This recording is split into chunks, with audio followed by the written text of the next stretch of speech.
കയർത്തിരിക്കും തൊഴിലാളികളുടെ ഉന്നമനം ലക്ഷ്യമാക്കി പ്രവർത്തിക്കുന്ന കേരള സ്റ്റേറ്റ് കയർ കോർപ്പറേഷൻ വികസന പാതയിലാണ്. നഷ്ടത്തിന്റെ പഴങ്കഥകളിലേക്ക് തെന്നി വീഴാതെ ലാഭത്തിന്റെ വഴികൾ തേടിയുള്ള സഞ്ചാരപഥത്തിലാണ് കേരള സ്റ്റേറ്റ് കയർ കോർപ്പറേഷൻ ലിമിറ്റഡ്. അതുകൊണ്ട് തന്നെ ഈ വർഷത്തെ ടേൺ ഓവർ 100 കോടിയിലെത്തുമെന്ന ശുഭാപ്തി വിശ്വാസവും അധികൃതർക്കുണ്ട്. ചെറുകിട കയർ തൊഴിലാളികളുടെ ഉൽപ്പന്നങ്ങൾ ന്യായമായ വിലയ്ക്ക് വാങ്ങി അത് എക്സ്പോർട്ടേഴ്സിനും പൊതുമാർക്കറ്റിനും നൽകുകയാണ് കയർ കോർപ്പറേഷന്റെ ധർമ്മം.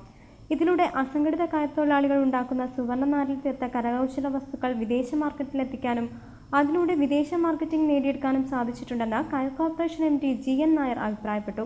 കേരള ഗവൺമെന്റിന്റെ ഒരു നെറ്റ്വർക്കിംഗ് ഏജൻസി ആയിട്ട് നിന്നുകൊണ്ട് ഇവിടെ കയർ മേഖലയിലുള്ള ഇപ്പം 3.5 ലക്ഷത്തോളം തൊഴിലാളികളുണ്ട്.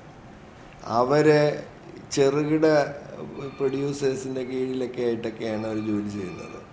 അപ്പോൾ ആ ചെറുകിട പ്രൊഡ്യൂസേഴ്സ് കോഓപ്പറേറ്റീവ് സൊസൈറ്റീസായിട്ട് ഒരു 90 സൊസൈറ്റീസ് ഉണ്ട്. ഈ 90 സൊസൈറ്റികളും ഈ ചെറുകിടക്കാരും ഒക്കെ ഉണ്ടാക്കുന്ന സാധനങ്ങളുണ്ടല്ലോ, ഇത് ഉൽപ്പന്നങ്ങൾ, അത് കയർ കോർപ്പറേഷൻ കേരള ഗവൺമെൻറ്റിന് വേണ്ടി ഒരു പർച്ചേസ് പ്രൈസ് സ്റ്റെബിലൈസേഷൻ സ്കീം എന്നും പറഞ്ഞിട്ടൊരു സ്കീമുണ്ട്. ആ സ്കീമിൻ്റെ ബേസിസിൽ വാങ്ങിയിട്ട് അത് എക്സ്പോർട്ടേഴ്സിനും മറ്റുള്ളവർക്കും ഡിസ്ട്രിബ്യൂട്ട് ചെയ്ത് കൊടുക്കുക എന്നുള്ളൊരു മഹത്തരമായ കാര്യമാണ് ചെയ്യുന്നത്.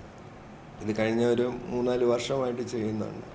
കയർ ക്രാഫ്റ്റഡ് പ്രോഡക്റ്റ് എന്ന പേരിൽ കേരള സ്റ്റേറ്റ് കയർ കോർപ്പറേഷൻ ലിമിറ്റഡ് പുറത്തിറക്കുന്ന ബ്രാൻഡഡ് ഉൽപ്പന്നങ്ങൾക്ക് ആഭ്യന്തര വിപണിയിൽ എന്നതിലുപരി വിദേശ വിപണിയിലും നല്ല മാർക്കറ്റാണെന്നാണ് അധികൃതർ പറയുന്നത്.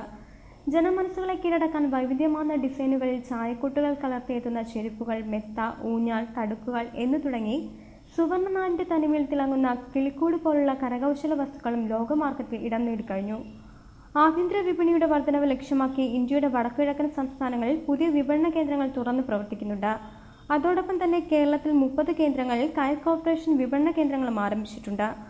അതേസമയം അന്താരാഷ്ട്ര കയർമേളയിലൂടെ കയറിന്റെ പെരുമ ലോകരാഷ്ട്രങ്ങൾക്ക് മുന്നിൽ എത്തിക്കാനും അതുവഴി വിദേശ മാർക്കറ്റിംഗ് സുഗമമാക്കുവാനും പൂജ്യത്തിലെത്തി നിൽക്കുന്ന കയറ്റുമതി കോടികളിലെത്തിക്കാൻ കഴിഞ്ഞതിന്റെ നിർവൃതിയും കയർ corporation chairman Rajendra Prasad മറച്ചുവെക്കുന്നില്ല.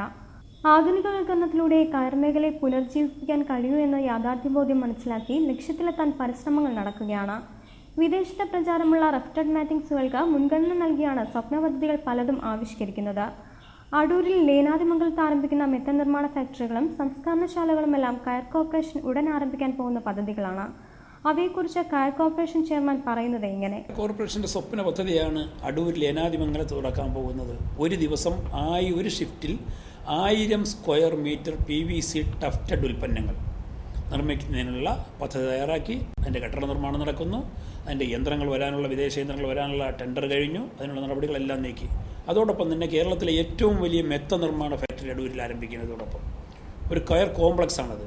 10 acre സ്ഥലത്ത് നമ്മൾ ആധുനിക രീതിയിലുള്ള മെത്ത നിർമ്മാണ യൂണിറ്റുകൾ ഉണ്ടാകുന്നു.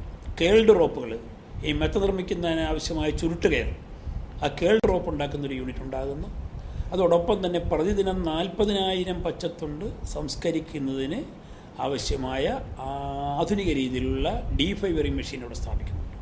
ഇതിന് സർവോപരിയായിട്ട് പ്രകൃതിയുമായി ഒത്തിണങ്ങിപ്പോകാൻ, മലിനീകരണം ഉണ്ടാകാതിരിക്കാൻ വേണ്ടി നമ്മൾ അവിടെ ഉൽപ്പാദിപ്പിക്കുന്ന ചകിരിച്ചോറ് കൊണ്ട് നമ്മൾ ജൈവവളം നിർമ്മിക്കും.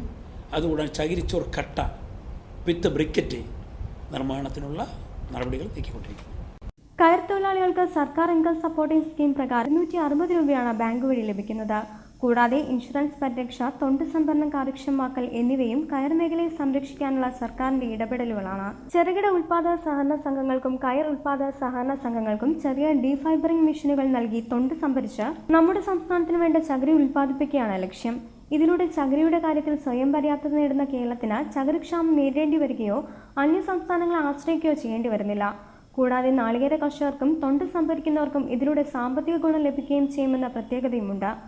കയർ മേഖലയിലെ തൊഴിലാളികൾക്ക് സ്ഥിരം ജോലി ഉണ്ടാവുക എന്നതിന് പുറമെ അവർ ഉൽപ്പാദിപ്പിക്കുന്ന ഉൽപ്പന്നം കോർപ്പറേഷൻ സ്വീകരിച്ച് വിപണിയിലെത്തിച്ച് ആഭ്യന്തര വിപണനം നടത്തി തൊഴിലാളികളെയും ഉൽപ്പാദകരെയും സംരക്ഷിക്കുക എന്ന ലക്ഷ്യത്തിൽ രൂപീകരിച്ച കയർ കോർപ്പറേഷൻ ഇന്നും ആ ലക്ഷ്യത്തിൽ അടിയുറച്ച പ്രയാണം തുടരുകയാണ്.